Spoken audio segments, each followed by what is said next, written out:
Hi, this is John Belden, pastor of Pilgrim Presbyterian Church. I'm back again, and this is the first of a number of short devotionals that I would like to do.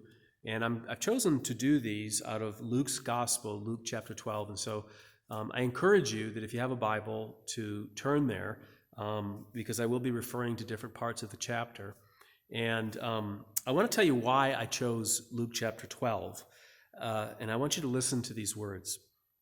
This is verse 22. And he said, that's Jesus, said to his disciples, "Therefore I tell you, do not be anxious about your life, what you will eat, nor about your body, what you will put on." Now, let me ask you a question. Wouldn't it be wonderful if you could do that?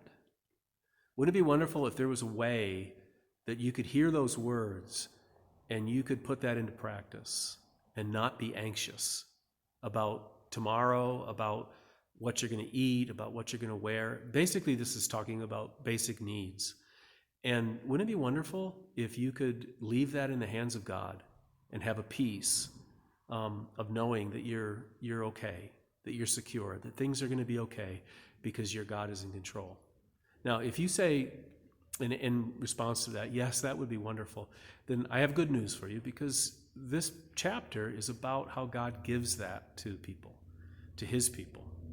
And so it's a very encouraging and comforting chapter, and a very practical chapter for what we're going through right now, because a lot of people are concerned about tomorrow. They're concerned about their jobs. They're concerned about what they're going to wear, what they're going to eat.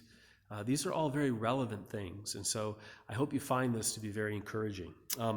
But I want to back up from verse 22, and I want to talk about a very important part of this chapter that happens before Jesus says that to his disciples.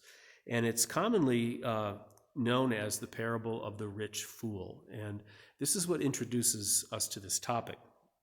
And it begins in verse 13 with someone in the crowd raising their hand or shouting out to Jesus. And he says this, "Teacher, tell my brother to divide the inheritance with me." Now, it wasn't particularly unusual for people to go to a Jewish rabbi to help them work out disputes between family members. That's not particularly strange or unusual. What is unusual is that this man does this in the context of what Jesus has been talking about. You see, Jesus has been talking about some very serious things. For example, back in verse 4, he says, "I tell you, my friends, do not fear those who kill the body, and after that have nothing more that they can do. But I will warn you whom to fear. Fear him who, after he is killed, has authority to cast into hell." And of course, he's talking about God. "Yes, I tell you, fear him." And then again in verse 8, he says, "And I tell you, everyone who acknowledges me before men, the Son of Man also will acknowledge before the angels of God. But the one who denies me before men will be denied before the angels of God." Now, by any standard, I think you would agree that that's pretty serious stuff. Jesus is talking about heaven and hell. He's talking about judgment. He's talking about the last day. He's talking about where we're going to spend eternity. And right in the middle of this man raises his hand or shouts out and says, "Teacher, tell my brother to give me my half of the inheritance." Now, what's wrong with that? Well, the man's not listening to what Jesus is saying. He's not paying attention to these deeper issues. And if you think about it for a moment, doesn't that describe most of us? I mean, Jesus speaks in his word. He speaks about very important things, but quite often we don't hear him. We don't take them seriously.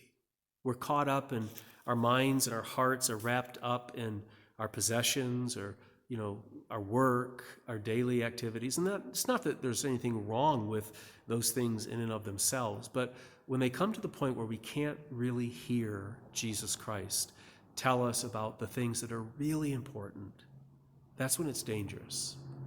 And if you understand that, you're on your way to understanding how to deal with worry and anxiety. Jesus is not trying to take away anything here. He's not trying to take away anything good. He's trying to give us something. He's trying to help us to deal with our fears and our anxieties.